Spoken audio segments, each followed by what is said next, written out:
C'est une belle fraternelle, même si tout n'est pas parfait. Quand on est en loge, on est là pour se ressourcer, on prend du temps pour nous. Il n'y a plus de téléphone, il n'y a plus de soucis.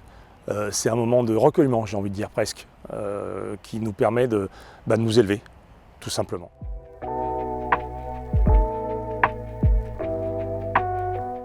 Un maçon, c'est une personne qui cherche à s'améliorer, qui cherche véritablement à ce qu'on appelle nous construire son temple intérieur, c'est s'améliorer pour être meilleur et pour qu'ensemble on soit meilleur dans une société qui fonctionne mieux.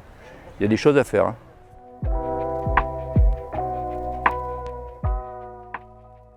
J'ai pu rentrer en franc-maçonnerie à 25 ans.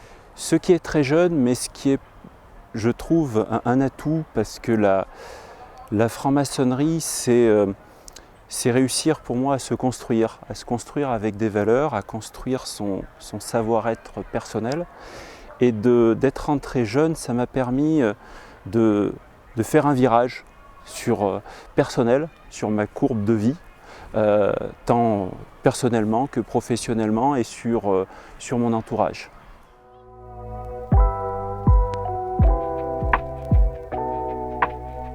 Absolument, c'est d'abord un héritage moral, puisque mon père a été franc-maçon à la GNF et à son décès prématuré, il avait 47 ans, ses frères, comme le veut souvent la coutume, sont venus me voir pour prendre sa suite, ce qui n'était pas une mince affaire, parce que je pensais à ce moment-là manquer de maturité, j'avais que 25 ans. Et puis finalement, j'ai apprécié énormément et c'est pour moi vraiment cet héritage qui me rapproche de lui encore aujourd'hui.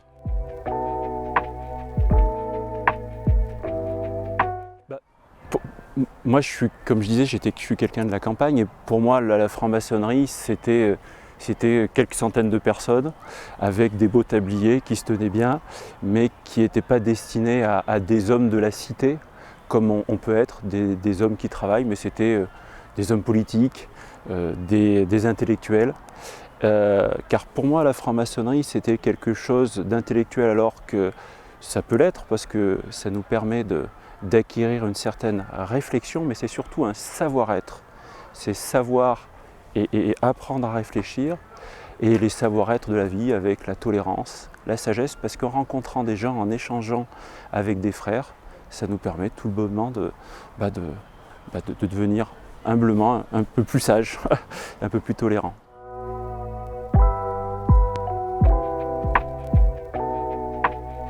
C'est vrai que c'est le mauvais côté de ce qui est colporté, peut-être par les médias, peut-être par des gens qui ne sont pas très bienveillants par rapport à cette organisation, mais c'est pas ça.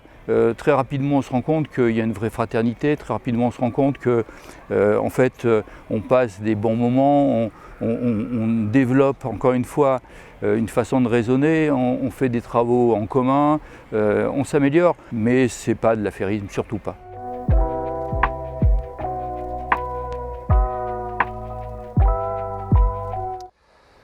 Je dirais qu'on applique de magnifiques outils des maçons opératifs à nos valeurs morales. Et ça permet d'enrichir l'homme personnellement pour être bienveillant envers les autres, pour essayer de ne plus s'énerver, de trouver des solutions à chaque problème. On est là pour ça finalement. Il y a trop de difficultés aujourd'hui dans ce bas monde pour qu'on ne puisse pas un peu se faire plaisir, du bien et profiter ensemble.